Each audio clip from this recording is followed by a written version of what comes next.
Welcome to Let's Play Super Bomberman 3. Presented by Toad. For this particular LP, I am joined by Heavy Sai. Yep. And Sora Yoi. How's it going, Internet?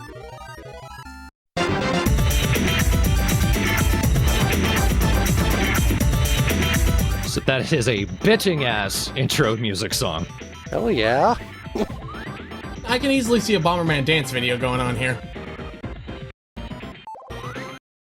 So one of the things I like about this game over some of the others, you might notice the art style looks a little more simplified compared to Super Bomberman 2, which I think had a little more sprite detail. It pops a bit more, honestly. But the music, I think, is some of the best mixes that Junji Kuma has in a series. Not as good as Saturn Bomberman, but it's up there. Hell yeah, I'm grooving to it. Well, the Saturn was always good for music. More than anything else.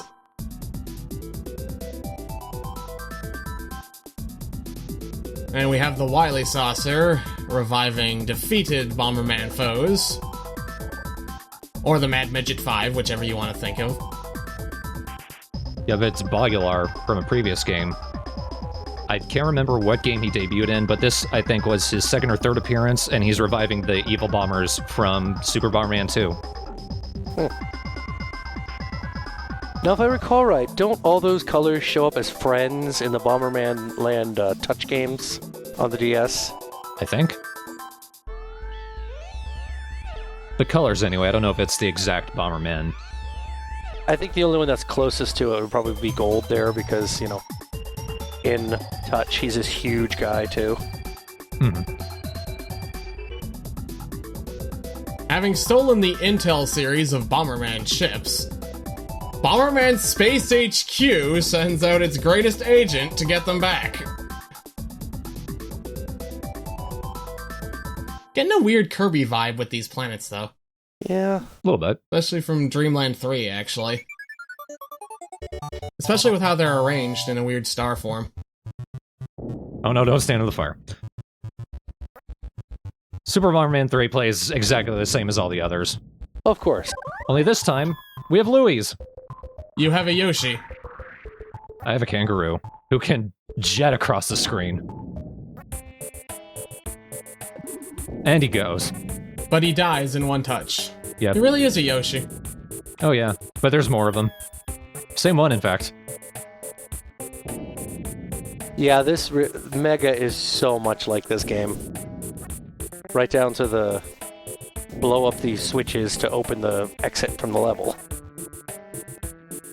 Yeah, we were talking earlier, we couldn't remember if Super Bomberman 3 and Mega Bomberman were related, because I know Mega Bomberman is a Genesis remake of Bomberman 94 on the TurboGrafx. I think this game is a sequel to that. Yeah, because it's got the Louise and exact same graphic style, because, you know, you see a difference between the graphics in Super 1, 2, and 3. I mean, this one is more cartoony, and 1 and 2, I don't know, it felt like they were working with the hardware instead of going for a distinctive art style. Yeah, that's the kind of feeling I'm getting. Like, this kind of actually does feel like the colors you'd see in a Genesis game. Yeah. Yeah. In fact, thinking about it, I think Bomberman 94 was the game that Bogular came from. One of the early ones, anyway. But thankfully, in this game, we don't have to kill all the enemies, we just have to destroy those flashing pylons. So they're changing things already. Now we can reconstruct the Bomber series of graphics chips. We can rebuild their face. They didn't translate the text at the top. We were talking earlier, we also couldn't remember if this was one of the Super Bombermans that wasn't released in the US. It was released in the PAL regions, but clearly not much effort was put into the release. Groove that tree. Yeah, they were just like, they don't really need to speak. That tree just looks like an Earthbound enemy. The mighty oak burst into flames! Please don't. I get bad flashbacks about those bastards. Seriously, I can't recall how many times I would die to those as a kid before I figured out, run. Do not fight these bastards, just run. Or mash through the messages and hope you don't get a level up after they blow up. Yeah. We don't get the option to run from the tongue flower, though.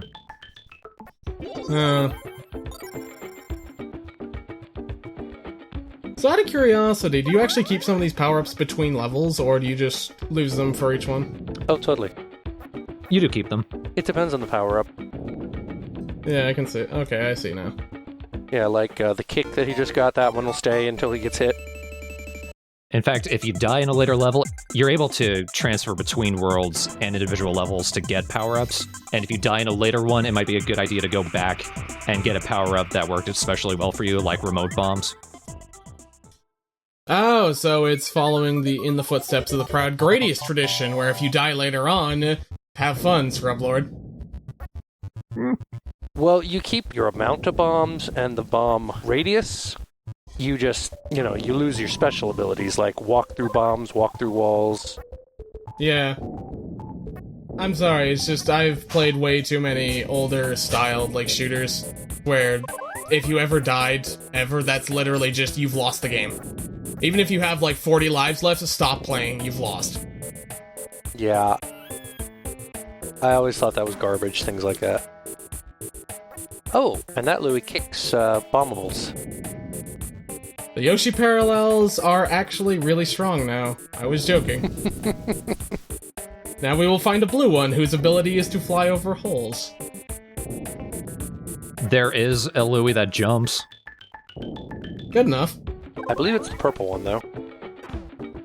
Which is a... Damn it. Okay, you brought that on yourself, I'm sorry. He brought it on himself for not kicking fast enough. Oh my god, I love that. The frog landed on the bomb, so he was stuck. He just looked very unhappy with being stuck. Yeah, he's like, oh god, I know what's coming. No, he didn't look like that. He was just like, ugh, Mondays. Mondays, and then... Well, this clearly follows Kirby rules, where if you beat a guy, he just comes back, but until you're gone, he's gone too.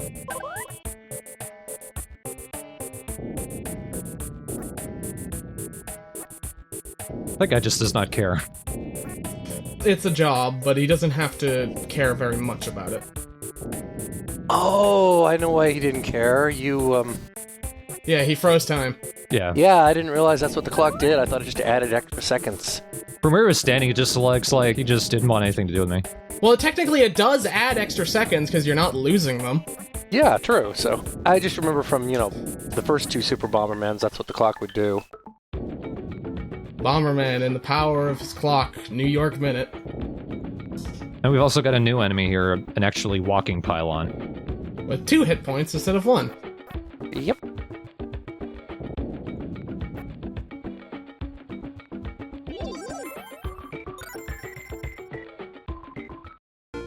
There we go. First levels, even when you don't have that many power-ups, are not hard. Most of the game is not hard. No. It's kind of difficult to make Bomberman hard unless you, go with purely unfair setups. Mm-hmm. Like ones that are designed to make you take hits. I think Super Bomberman 4 is, at least out of the ones that I've played, the only one that's easier than this one. That's weird. That frog didn't get stopped that time, but it did the other. Maybe it was just about when he set the bomb. Well, I mean, that frog just sort of jumped right off it, even when he landed on it. But the other one just sort of stood there like, oops. Maybe it was just about what frame of animation you catch it in when it lands, I guess? Well, actually, thinking about it, it might just be that the frog jumps a bunch and then just stops for a little bit. Yeah, right there, that's what happens. Yeah, you're right, okay. And of course, that's half of a video game, too, is, pay attention to the enemy behavior. Why would I do that when instead I could be on the internet telling people to get good? Oh wait, no, this is 96, never mind, the internet didn't exist. Not in this form, anyway. I could be boasting on BBS's, but I don't know. The phrase "get good" didn't exist yet either.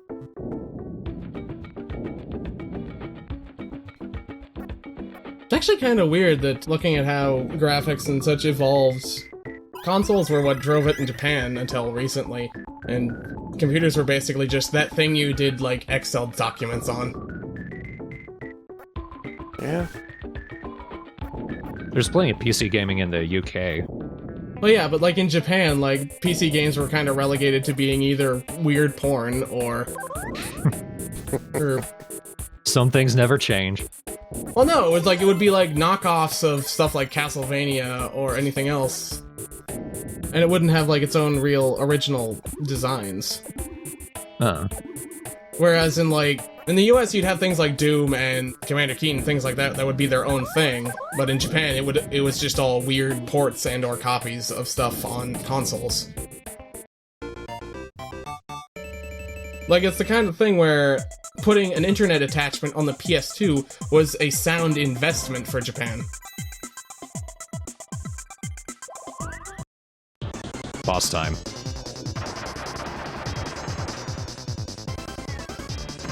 First one, Magnum Man. I like that touch too, that you know, it dropped all the stuff for the boss fight right there with you.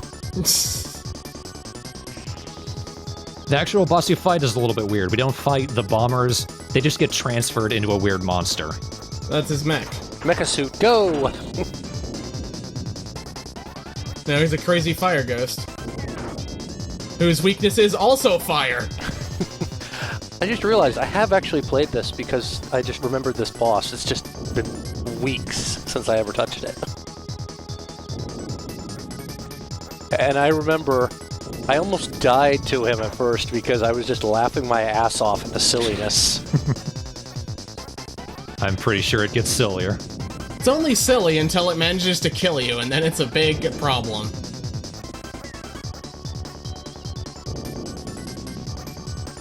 Well, he's just the first. He's the tip of the iceberg that is this game's weirdness. I always love that when they do ghosts that just look kind of angry about the fact that they died. Not like angry enough to attack you, but just, yep, it happened. Showing that you can switch between levels if you want. Oh, nice. Yeah. Next time we're heading towards the volcanic mine level. I think his name's Golem Bomber. I can see that. Getting more of a defibrillator bot vibe with that heartbeat monitor for his face. Yeah, I was thinking Shockwave from Transformers. There's probably crossover art of that.